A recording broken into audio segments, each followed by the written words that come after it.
1 Petrus pasal 2. Yesus Kristus batu penjuru. Karena itu buanglah segala kejahatan, segala tipu muslihat, dan segala macam kemunafikan, kedengkian, dan fitnah. Dan jadilah sama seperti bayi yang baru lahir, yang selalu ingin akan air susu yang murni dan yang rohani, supaya olehnya kamu bertumbuh dan beroleh keselamatan, jika kamu benar-benar telah mengecap kebaikan Tuhan. Dan datanglah kepadanya batu yang hidup itu, yang memang dibuang oleh manusia, tetapi yang dipilih dan dihormat di hadirat Allah.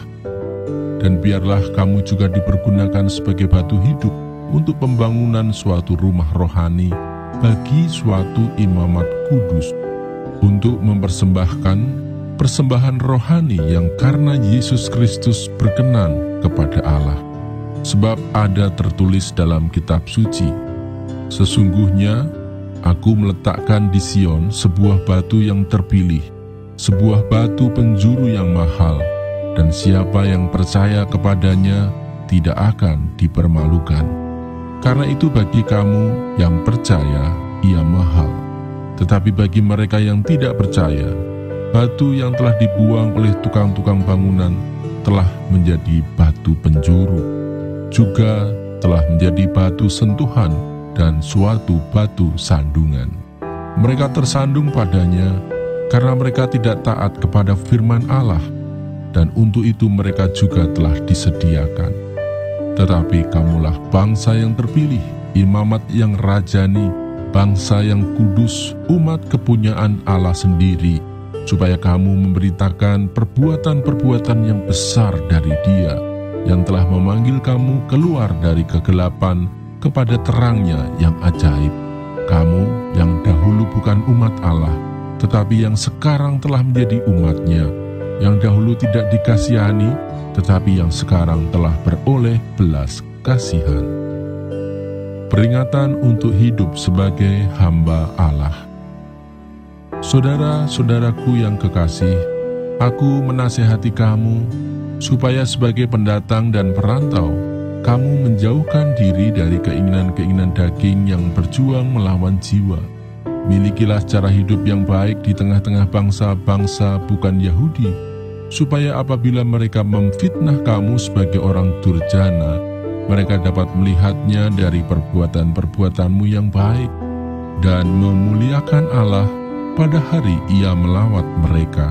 Tunduklah karena Allah kepada semua lembaga manusia, baik kepada raja sebagai pemegang kekuasaan yang tertinggi, maupun kepada wali-wali yang diutusnya untuk menghukum orang-orang yang berbuat jahat, dan menghormati orang-orang yang berbuat baik. Sebab inilah kehendak Allah, yaitu supaya dengan berbuat baik, kamu membungkamkan kepicikan orang-orang yang bodoh. Hiduplah sebagai orang merdeka, dan bukan seperti mereka yang menyalahgunakan kemerdekaan itu untuk menyelubungi kejahatan-kejahatan mereka, tetapi hiduplah sebagai hamba Allah. Hormatilah semua orang, kasihilah saudara-saudaramu, takutlah akan Allah, hormatilah raja. Penderitaan Kristus sebagai teladan. Hai kamu, hamba-hamba, tunduklah dengan penuh ketakutan kepada Tuanmu, bukan saja kepada yang baik dan peramah, tetapi juga kepada yang bengis.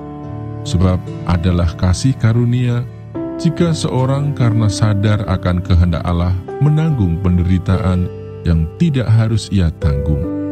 Sebab dapatkah disebut pujian jika kamu menderita pukulan karena kamu berbuat dosa? Tetapi jika kamu berbuat baik, dan karena itu kamu harus menderita, maka itu adalah kasih karunia pada Allah. Sebab untuk itulah kamu dipanggil, karena Kristus pun telah menderita untuk kamu, dan telah meninggalkan teladan bagimu, supaya kamu mengikuti jejaknya. Ia tidak berbuat dosa, dan tipu tidak ada dalam mulutnya. Ketika ia dicaci maki, ia tidak membalas dengan mencaci maki. Ketika ia menderita, ia tidak mengancam, tetapi ia menyerahkannya kepada Dia yang menghakimi dengan adil. Ia sendiri telah memikul dosa kita di dalam tubuhnya di kayu salib, supaya kita yang telah mati terhadap dosa hidup untuk kebenaran. Oleh bilur-bilurnya kamu telah sembuh.